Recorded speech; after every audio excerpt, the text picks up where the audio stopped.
Hello students. आज हम discuss कर रहे हैं क्लास 11th का एक बहुत ही इम्पोर्टेंट टॉपिक है जो है सेट थ्योरी। सेट थ्योरी एक ब्रांच है मैथमेटिक्स की जिसका कंसेप्ट दिया था जॉर्ज कैंटर ने। द मैथमेटिशियन जॉर्ज कैंटर, जिन्होंने कंसेप्ट दिया था सेट थ्योरी का, और ये मैक्सिमम हर एक ब्रांच में यूज़ होती है। तो इसके लिए कुछ डेफिनेशंस हैं। जैसे हम बात कर रहे हैं ऑब्जेक्ट। ऑब्जेक्ट क्या होता है? इस यूनिवर्स में कोई भी ऐसी चीज़, चाहे वो लिविंग है या फिर नॉन लिविंग है, उसको ऑब्जेक्ट कहा जाता है।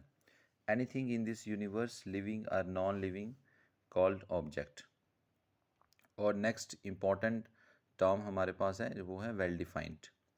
तो वेल डिफाइंड क्या होता है? वेल डिफाइंड एक ऐसा ऑब्जेक्ट ले लो जो बियॉन्ड डाउट हो, जिसमें हमें कोई डाउट नहीं हो। कोई भी अगर हम ऑब्जेक्ट लेके चल रहे हैं तो हमारे माइंड में कभी भी ऐसी वो नहीं आना चाहिए कि हाँ ये हो सकता है या नहीं हो सकता है ना। तो उसको बोलते हैं beyond doubt. Third important term यहाँ पे है जिसको बोलते हैं डिस्टिंक्ट। डिस्टिंक्ट का मतलब है कोई ऑब्जेक्ट्स आपस में डिफरेंट होने चाहिए। तो देखो अब हम सेट की डेफिनेशन बता रहे हैं यहाँ पे। Set, it is the collection of well defined and distinct object.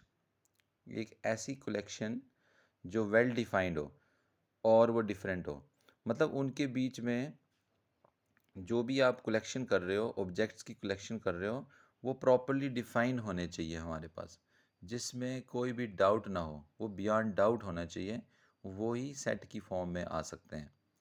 और सेट को हम डिनोट करते हैं कैपिटल लेटर्स। कैपिटल लेटर से डिनोट करते हैं, जैसे A B C X Y Z, मैंने यहाँ सेट ले लिया है। और जो ये स्मॉल लेटर्स हैं, small A B C small X Y Z, इनको हम इनके एलिमेंट्स बोल सकते हैं या फिर इनके मेंबर्स बोल सकते हैं। तो कुछ एग्जांपल्स मैं आपको बता रहा हूँ।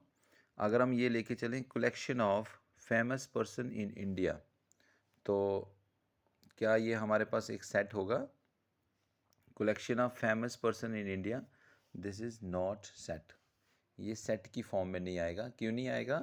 क्योंकि जो ये फेमस टर्म है, फेमस, तो फेमस से हमें थोड़ा डाउट हो रहा है कि ये कौन लोग फेमस हैं।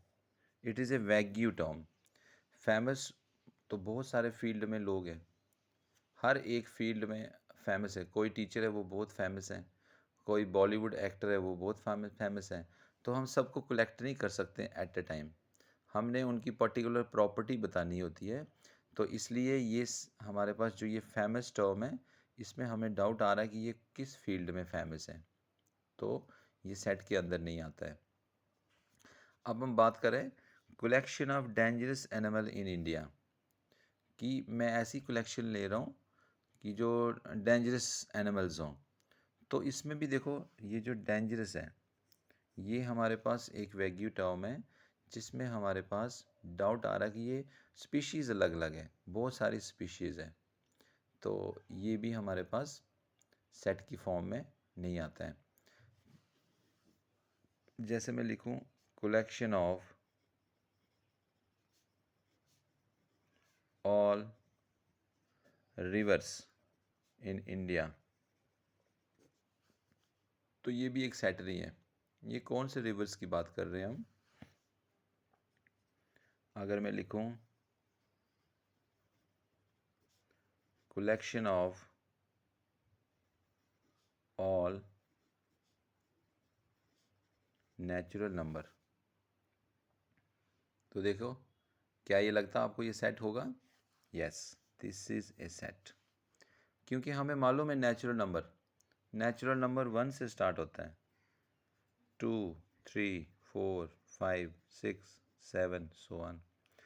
तो कलेक्शन ऑफ नेचुरल नंबर जो 1 से स्टार्ट हो रहा है, हमें कोई डाउट नहीं इसमें कि 1 से नंबर शुरू हो रहा है और इनफाइनाइट तक नंबर जा रहे हैं और ऑल नंबर्स आर डिफरेंट। तो ये हमारे पास सेट की फॉर्म में आएगा, ये हमारे पास एक सेट है। इसी तरह से अगर मैं लिखूं